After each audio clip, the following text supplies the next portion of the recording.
ध्यान से ऐसा क्या मिलता है जो शायद महंगे से महंगे पूजा पाठ और कर्म कांड से भी नहीं मिलता।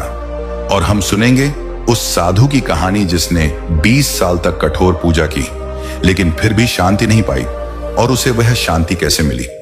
यह एपिसोड आपको धर्म और आध्यात्मिकता को एक बिल्कुल नए नजरिए से देखने पर मजबूर कर देगा। तो इस भीतरी यात्रा में अंत तक मेरे साथ बने रहिएगा। बुद्ध के समय में और आज भी करोड़ों लोग यह मानते हैं कि पूजा पाठ करने से, मंदिर जाने से और मंत्रों का जाप करने से मन शुद्ध हो जाता है और जीवन में शांति आती है। यह एक बहुत ही सुंदर और पवित्र भावना है, लेकिन बुद्ध जो एक वैज्ञानिक की तरह हर चीज की गहराई में जाते थे, उन्होंने देखा कि अक्सर ऐसा होता नहीं है। उन्होंने देखा कि जो लोग सबसे ज्यादा पूजा पाठ करते हैं, उनमें से कई लोग मंदिर से बाहर आते ही फिर से उन्हीं पुरानी आदतों में लिप्त हो जाते हैं। वे फिर से क्रोध करने लगते हैं, वे फिर से दूसरों से ईर्ष्या करने लगते हैं, वे फिर से व्यापार में झूठ बोलने लगते हैं, वे फिर से लालच और मोह में डूब जाते हैं। यह देखकर बुद्ध के मन में एक गहरा सवाल उठा। अगर पूजा करने के बाद भी मन के भीतर के विकार, क्रोध, लोभ, मोह वैसे के वैसे ही बने रहते हैं, अगर पूजा के बाद भी इंसान का स्वभाव नहीं बदलता, तो फिर ऐसी पूजा का अंतिम लाभ क्या है। दोस्तों, अब आप एक पल के लिए रुककर अपने और अपने आसपास के लोगों के बारे में सोचिए। क्या आपने भी कभी ऐसा अनुभव किया है कि कोई व्यक्ति रोज घंटों तक पूजा करता है, लेकिन जब व्यवहार करने की बारी आती है तो वह किसी गरीब को डांट देता है या किसी छोटी सी बात पर अपने परिवार वालों से लड़ पड़ता है? अगर ऐसा है तो क्या सच में भगवान उस व्यक्ति की पूजा से खुश होंगे या वे उसके व्यवहार को देखेंगे? बुद्ध का निष्कर्ष यह था कि बाहरी पूजा पाठ हमें कुछ समय के लिए एक अच्छी भावना, एक मानसिक तसल्ली दे सकती है, लेकिन वह हमारे मन की गहरी जड़ों में बैठे विकारों को नहीं मिटा सकती। जब लोगों ने बुद्ध से पूछा कि अगर बाहरी पूजा सच्ची पूजा नहीं है तो फिर सच्ची पूजा क्या है, तो बुद्ध ने उन्हें एक बिल्कुल नया और क्रांतिकारी मार्ग दिखाया। उन्होंने कहा, बाहर मंदिर में दीपक मत जलाओ, अपने भीतर जागरूकता और विवेक का दीपक जलाओ ताकि तुम्हारे मन का अज्ञान रूपी अंधेरा मिट सके। बाहर घंटी मत बजाओ, अपने भीतर सभी प्राणियों के लिए करुणा और मैत्री की घंटी बजाओ ताकि तुम्हारा हृदय प्रेम से गूंज उठे। बाहर पत्थर की मूर्तियों पर फूल मत चढ़ाओ, अपने भीतर शील, सदाचार और प्रेम के फूल खिलाओ जिनकी सुगंध कभी खत्म नहीं होती। उनका यह मानना था कि असली पूजा किसी बाहरी देवता को प्रसन्न करने की क्रिया नहीं है, बल्कि यह अपने ही मन को समझने, उसे शुद्ध करने और उसे शांत करने की एक भीतरी यात्रा है। और यह भीतरी यात्रा केवल और केवल ध्यान, मेडिटेशन से ही संभव है। ध्यान का अर्थ क्या है? बुद्ध के अनुसार ध्यान का सरल अर्थ है अपने चंचल और अशांत मन को शांत करना, अपनी आती जाती सांसों को एक दर्शक की तरह देखना, अपने मन में उठने वाले हर विचार और हर भावना को बिना किसी भेदभाव के, बिना उनसे उलझे बस देखना और समझना, और इस प्रक्रिया में अपने भीतर के उस परम सत्य को, उस परम शांति को खोजना जो हमेशा से वहां मौजूद है।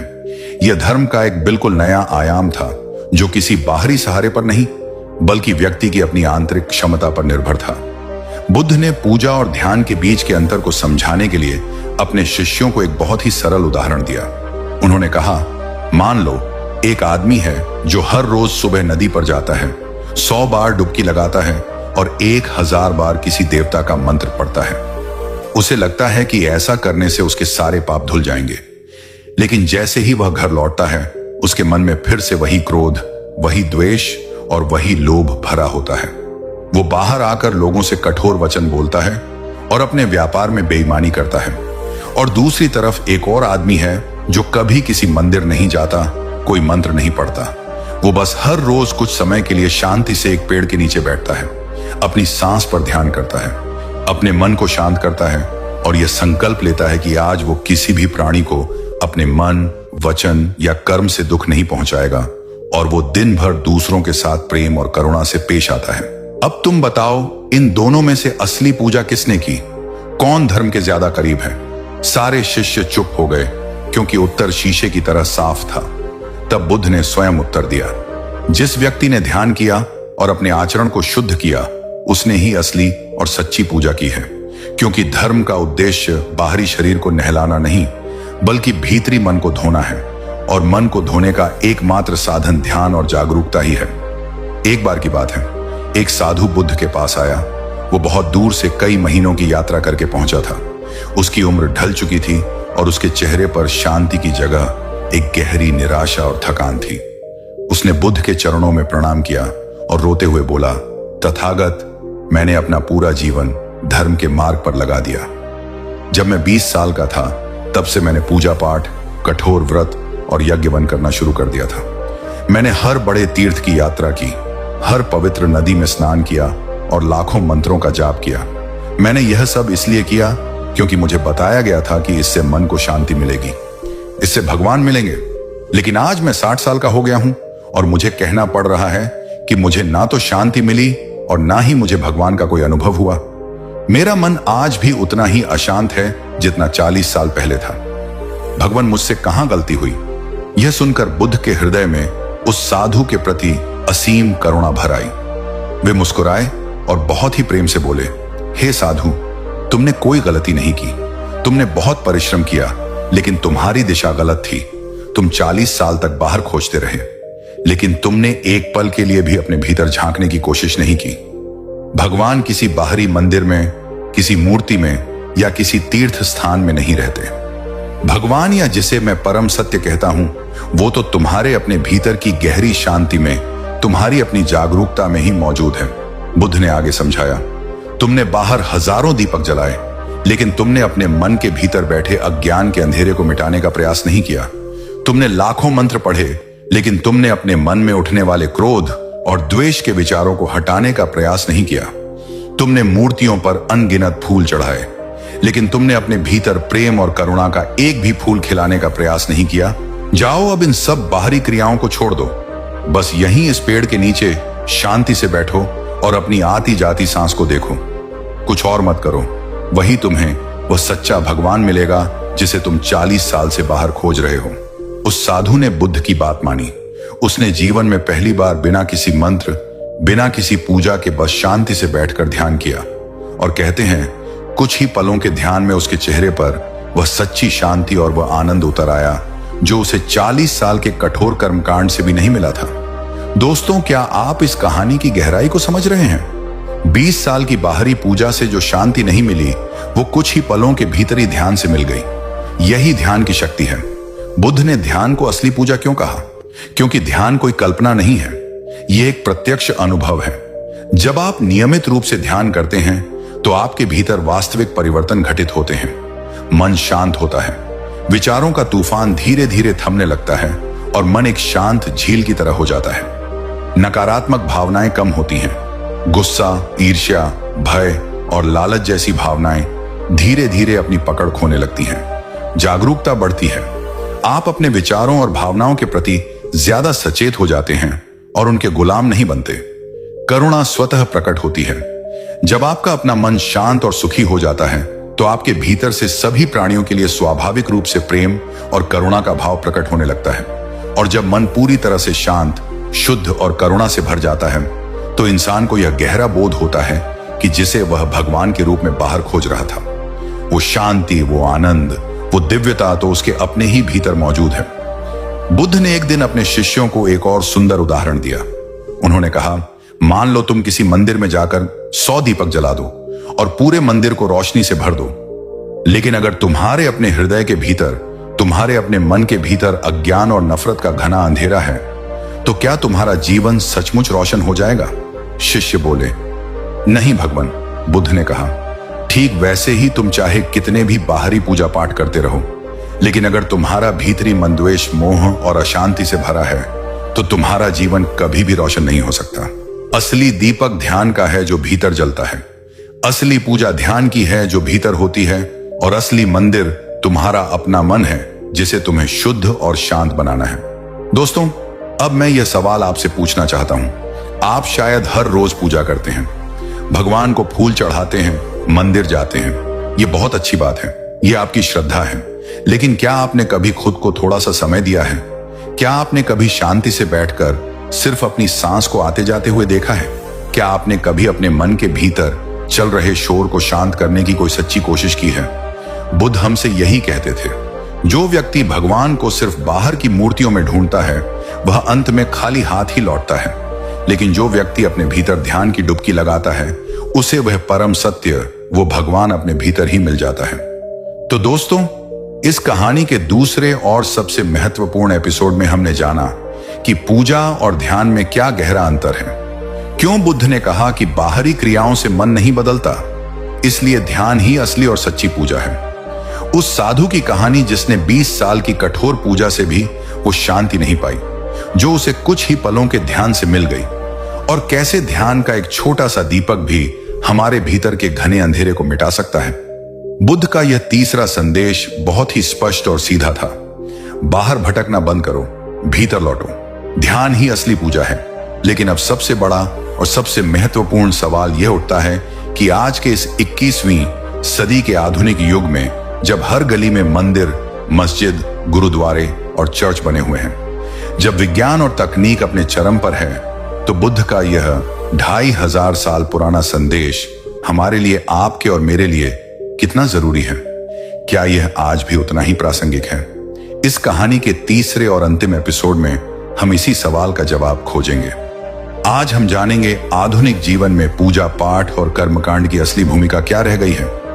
क्यों बुद्ध का बताया मार्ग, सत्य, करुणा और ध्यान का मार्ग, आज के तनाव और अशांति के दौर में पहले से भी ज्यादा प्रासंगिक और आवश्यक हो गया है।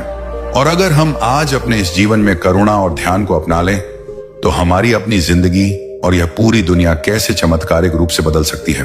यह इस पूरी श्रृंखला का सार है, एक ऐसा निष्कर्ष जो आपके सोचने का तरीका हमेशा के लिए बदल सकता है। तो इस अंतिम यात्रा में मेरे साथ बने रहिएगा। आज हम 21वीं सदी में जी रहे हैं। हमने तकनीक में क्रांति कर दी है, हम विज्ञान के रहस्यों को सुलझा रहे हैं, हमारे पास इंटरनेट की असीम शक्ति है। लेकिन जब धर्म की बात आती है, तो क्या हमारे हालात बुद्ध के समय से बहुत अलग हैं? शायद नहीं।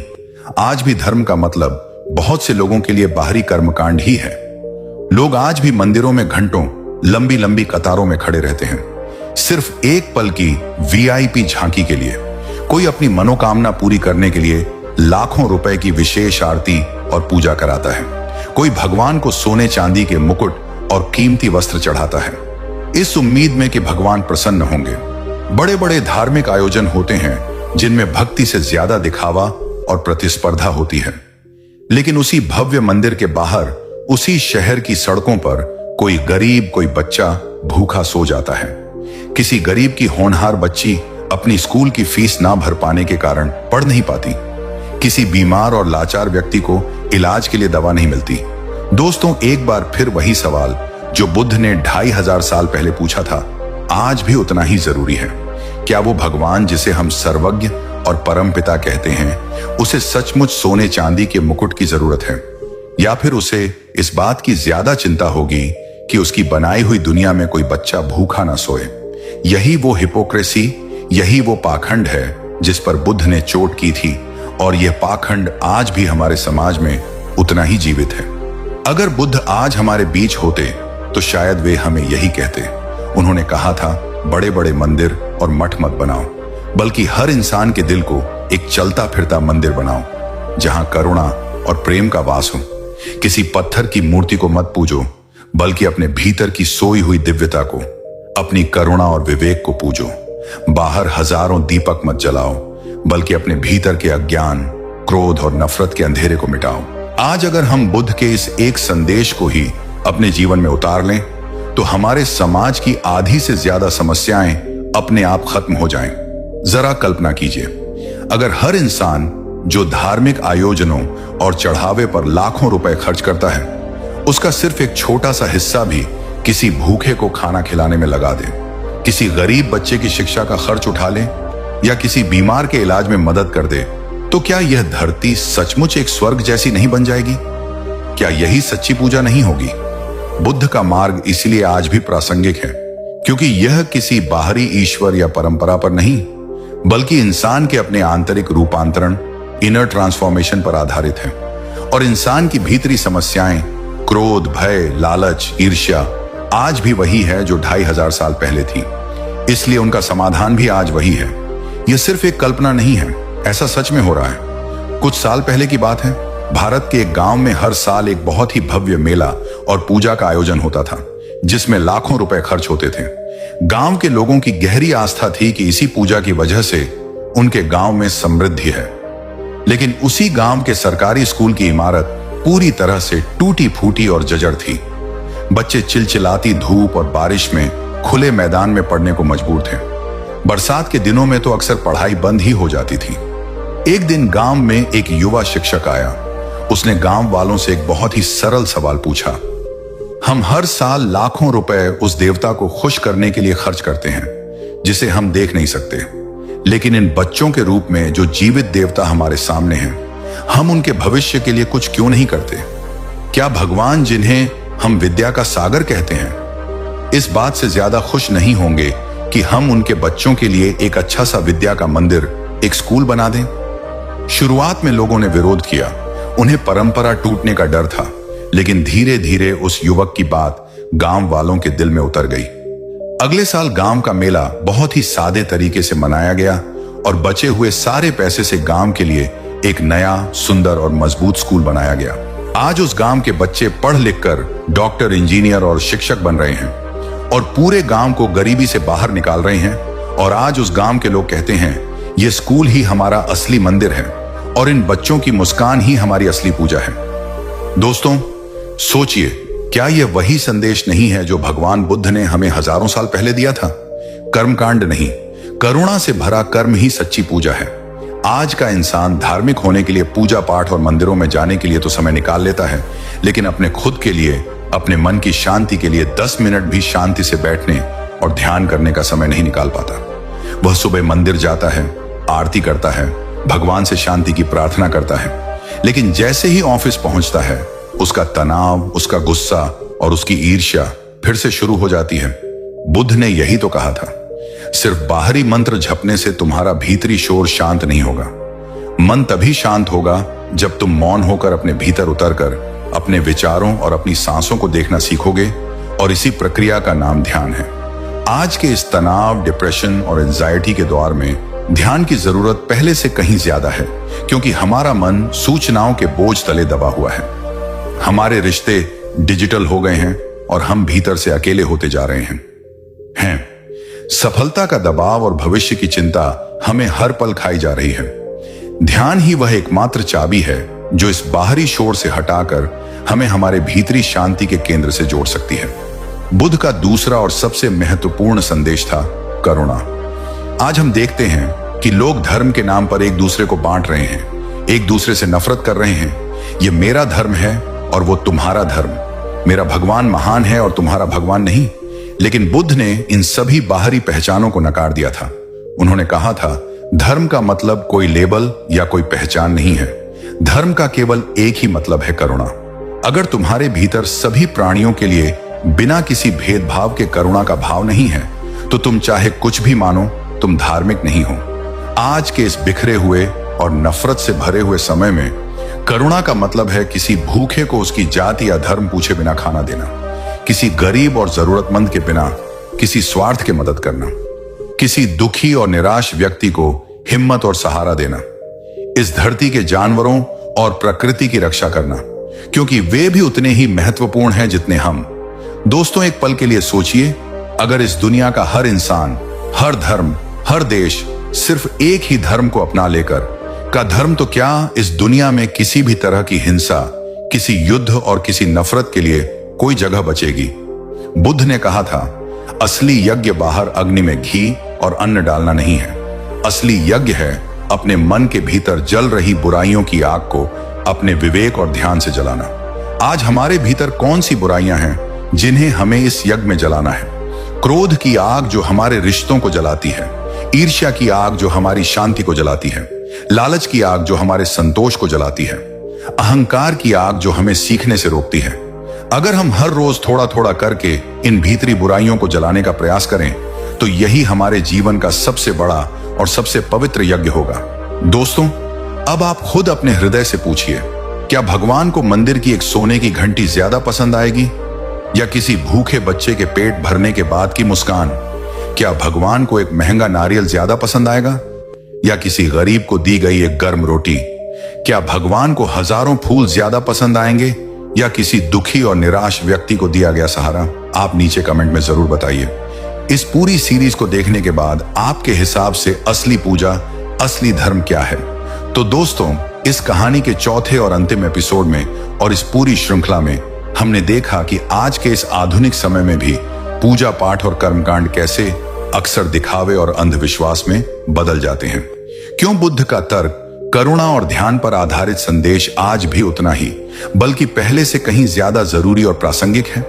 कैसे करुणा और ध्यान का एक छोटा सा बीज भी हमारे समाज को और इस पूरी दुनिया को बदल सकता है, और कैसे असली पूजा है अपने भीतर की यात्रा करना और अपने बाहर दूसरों की निस्वार्थ सेवा करना। बुद्ध का यह स्पष्ट और शाश्वत संदेश था। बाहरी पूजा मत करो, अपने भीतर के सत्य को खोजो। बाहरी कर्मकांड मत करो, अपने भीतर करुणा को जगाओ। बाहर दीपक मत जलाओ, अपने भीतर ध्यान का प्रकाश जलाओ। यही असली और सनातन धर्म है। दोस्तों, अगर आपको बुद्ध की शिक्षाओं पर आधारित ये पूरी श्रृंखला, ये पूरी यात्रा पसंद आई हो तो इस वीडियो को अपना भरपूर प्यार दीजिए और इसे लाइक जरूर कीजिए। नीचे कमेंट में बताइए कि इस पूरी 4 एपिसोड की सीरीज में आपको बुद्ध की कौन सी एक बात सबसे ज्यादा छू गई, जिसने आपकी सोच को एक नई दिशा दी। और इस वीडियो को और इस पूरी सीरीज को अपने सभी दोस्तों और परिवारजनों के साथ शेयर कीजिए, ताकि बुद्ध का यह शांति और विवेक का संदेश हर घर तक, हर दिल तक पहुंच सके। याद रखिए, भगवान को प्रसन्न करने का रास्ता किसी मंदिर या मस्जिद की दीवारों से होकर नहीं, बल्कि आपके अपने करुणामय हृदय, आपके शांत मन और आपके सच्चे कर्मों से होकर जाता है। इस यात्रा में मेरे साथ बने रहने के लिए आपका हृदय से बहुत बहुत धन्यवाद। हम बहुत जल्द एक और गहरी और जीवन बदलने वाली कहानी के साथ फिर मिलेंगे। तब तक शांत रहिए, प्रेम कीजिए और जागरूकता से जिए।